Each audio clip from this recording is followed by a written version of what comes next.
We are here at the RVillage Rally 2.0 in Live Oak, Florida. We're connecting with our RVing roots and community. Staying on the path that I've chosen, straight up. Come my way and I'll see you at the top. 'Cause something's gonna happen in this story, and I can feel it coming, like the rising of the sun. Straight up.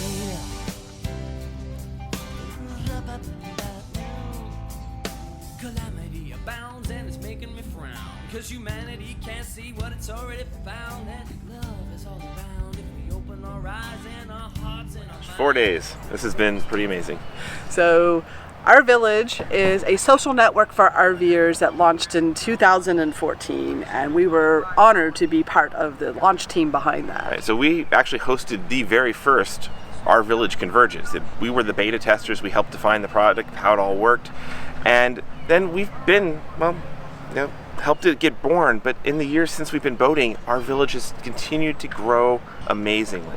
So it's always been a project near and dear to our hearts, but it's really great to have come back and just to see where it's at. So last year they had their first official big, all nationwide RVillage Rally 1.0, and we heard from a lot of people how great it was. It was pretty small, but it was a really wonderful start of a tradition.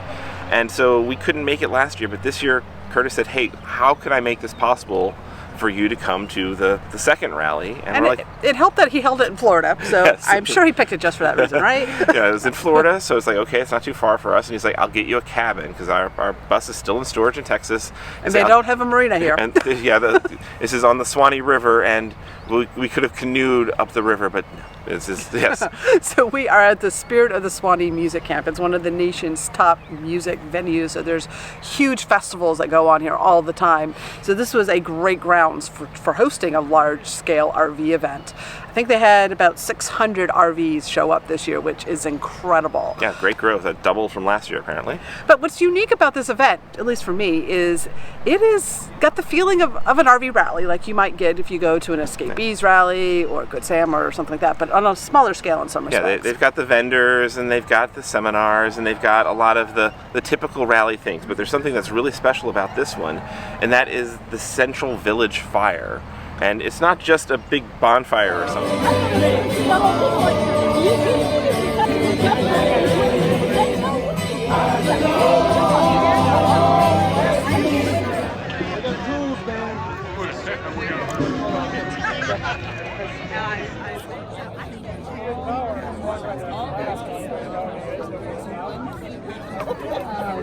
They've been bringing in fire art, Burning Man style, and it's big enough for the entire community to gather around and chill in the evenings. And that brings such a warmth, I think, for everyone to connect and have this place to have conversations and just hang out. People, the fire art was on Burning Man in 2011, which is ironically the last time we went to the burn. And our village was founded on Burning Man philosophy. Curtis, the founder, was from the Burning Man community, which is how we were introduced to him. And so just seeing this kind of like this playa vibe, this Burning Man vibe of art and community and connection around the fire, being introduced to an entirely new audience who's never seen anything like these Firebird sculptures that are burning and belching fire and just creating such an inviting space, was really, really cool. And I just loved that. It felt like a little tiny block party of Black Rock City happening here in Florida with people who've never experienced anything like that before. Yeah, kind of like a regional Burning Man event. So it's really good to see that cross pollination going on. And we talked to so many people who attended here who just really felt that this was a different type of event. So that's just fabulous to see. This was a pretty large scale thing for them to put on. And I think they pulled it off with a small staff. They only had 5 people working this whole thing with a bunch of volunteers. So, it was great. We also were here. One reason we came is Anthony Nally and Lisa, of the producers of the RVers TV series coming up on PBS later this year, which we are the technology host of. We were able to rendezvous with them here and actually have their professional film crew film our segments, which was huge, huge for us. Right now we're filming with an iPhone and a tiny microphone on a cheap tripod.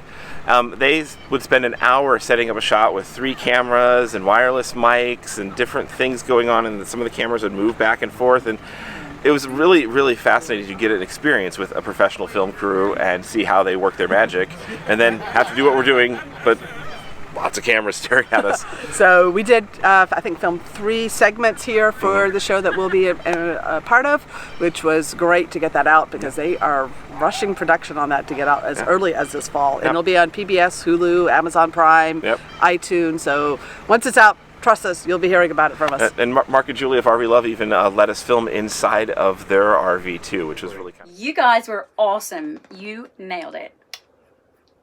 Did you have fun, Cherie? It's fun. It's really cool to have them doing the production stuff. I mean, we can shoot with an iPhone, but to have a crew handling all the setup and the lights and getting the shots just right. And then having locations scouted out with, like, we got this really great RV here. Yes. Welcome play to CC. Thanks to Mark and Julie. These guys completely nailed it, sharing how everyone can stay connected on the road and watch TV and all kinds of cool stuff. Yes, the first part is get a TV. Well, we don't have TV. You know why we don't have a TV? We don't watch TV. Maybe the reason we don't watch it is we don't have it. Or we don't have it because we don't watch it. And they Ready for a close-up, Kiki? Too late now, we got it. Really kind of cool. So we got to have use RVs as backdrops, use RVs to film inside, and it was just really kind of fun. Really well. So overall, a great event. We got a lot accomplished here. We also did a presentation on mobile internet in the big tent right there. Oh my gosh, yeah. It was huge attendance. Huge, and it was really fun. It was I imagine some of you watching this were there, and we really appreciate you coming and hope it was really wonderful for you guys. And we had an opportunity, especially around the Firebirds, to meet many of our viewers, which was fantastic. Thank you for coming out, and I know it's kind of difficult sometimes to approach someone that you see on the other side of the screen because you might see us as, I don't know, people on a screen, and we're real people. So. And we're sorry if we couldn't answer your questions or talk very long or remember your name, just because it was overwhelming and we did a whole lot of stuff here at this rally.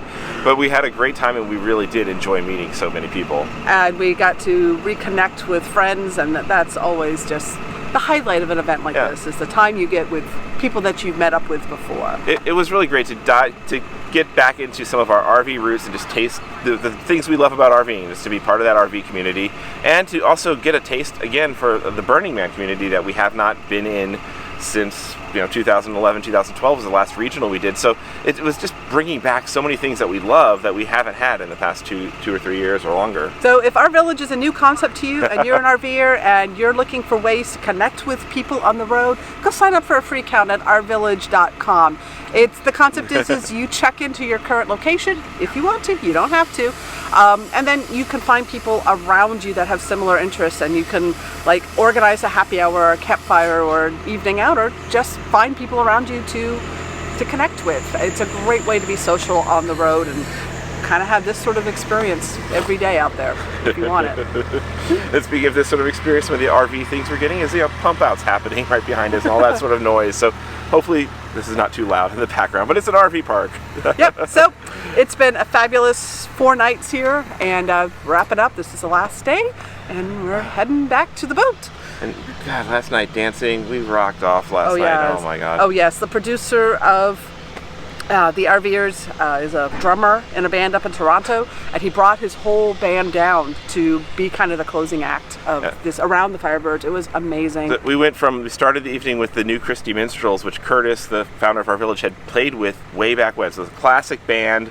Folk band, yeah, but a band that was one of the legends in American music coming together to play. And now is my story.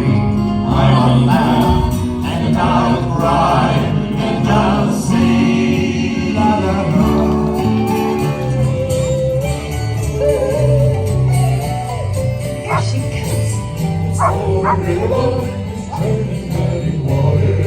And then we went from that to a Canadian heavy metal band playing hard rock around the fire.